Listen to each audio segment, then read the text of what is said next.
একজন মেয়ে দূরে সরে যায় ধাপে ধাপে, কিন্তু আপনি সেটা বুঝতে পারবেন না, অনুভব করতে পারবেন না যতক্ষণ না সে সত্যিকারে হারিয়ে যায়। প্রথম ধাপে কাছে আসার প্রচেষ্টা। শুরুর দিকে সে আপনাকে তার মনে সব কথা বলতে শুরু করবে, তার অনুভূতিগুলো শেয়ার করবে, ছোট ছোট কথা আপনাকে বোঝাতে চাইবে। কখনো হয়তো তার ভালো লাগা, কষ্ট বা দুঃখের কথা আপনাকে জানাবে। সে চাইবে আপনি তার কথাগুলো গুরুত্ব দিয়ে শুনুন, বুঝুন, তাকে সময় দিন।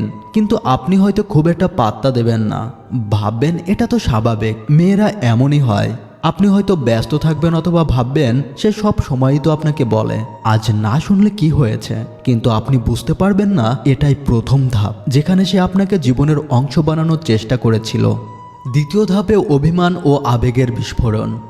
যখন সে দেখবে আপনি তার কথা, অনুভূতি, ইমোশন বুঝতে চাইছেন না বা তেমন কোনো গুরুত্ব দিচ্ছেন না, তখন সে অভিমান করতে শুরু করবে। অল্প কিছুতেই ইমোশন হয়ে পড়বে, আপনার কথায় কষ্ট পাবে। সে চাইবে আপনি তাকে সময় দিন, তাকে বোঝার চেষ্টা করুন। এই সময়ে সে হয়তো ছোটোখাটো বিষয় নিয়ে অভিযোগ করবে, আপনার কাছে বেশি সময় চাইবে, হয়তো কিছু না বলে চুপচাপ বসে থাকবে আপনার মনোযোগের জন্য। আপনি ভাববেন সে যেহেতু রাগারাগি করেছে, আবেগপ্রবণ হয়ে পড়েছে, আপনি হয়তো তাকে আর আশ্বাস না দিয়েই নিজের মতো থাকবেন। কিন্তু আপনি হয়তো বুঝতে পারবেন না এটা দ্বিতীয় ধাপ, যেখানে সে তার আশা ভরসার চেষ্টা চালিয়ে যাচ্ছে। ধৈর্য এবং সীমা হচ্ছে তৃতীয় ধাপ।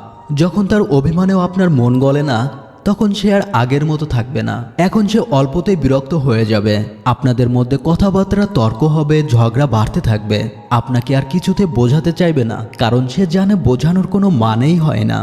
এখন সে আপনার কথায় আর আগের মতো প্রতিক্রিয়া দেখাবে না। হয়তো কোনোদিন আপনি কিছু বলবেন আর সে চুপচাপ শুনবে, না রাখবে না হাসবে, তার আগ্রহ কমতে থাকবে, সে আর আপনাকে নিয়ে স্বপ্ন দেখবে না।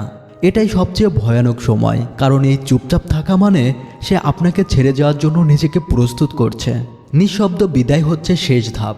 আপনি ভাববেন হয়তো সব ঠিক হয়ে গেছে, যেহেতু সে আর আগের মতো অভিযোগ করছে না, রাগ করছে না, তাই সম্পর্ক স্বাভাবিক হয়ে গেছে। কিন্তু না, সে আসলে আস্তে আস্তে দূরে সরে যাচ্ছে। তারপরে একদিন একদম সাধারণ একটা ব্যাপারে তর্ক হবে। আপনি ভাববেন এটা তো খুব ছোট একটা বিষয়, এ নিয়ে এত বড় প্রতিক্রিয়া কেমনে? কিন্তু আপনি বুঝতে পারবেন না এটা শেষ ফোঁটা ছিল তার ধৈর্যের কাপে। সে আর এক মুহূর্তের জন্যও থাকতে চাইবে না, সে চলে যাবে। আপনি হতবাক হয়ে উত্তর খুঁজবেন, কেন গেল, কোথায় ভুল হলো, কি করতে পারতেন? কিন্তু সে উত্তর আর কোনোদিন আপনার কাছে আসবে না, কারণ সে অনেক আগেই চলে গিয়েছিল, শুধু আপনি টের পাননি। সাবস্ক্রাইব করে সঙ্গেই থাকুন। ধন্যবাদ।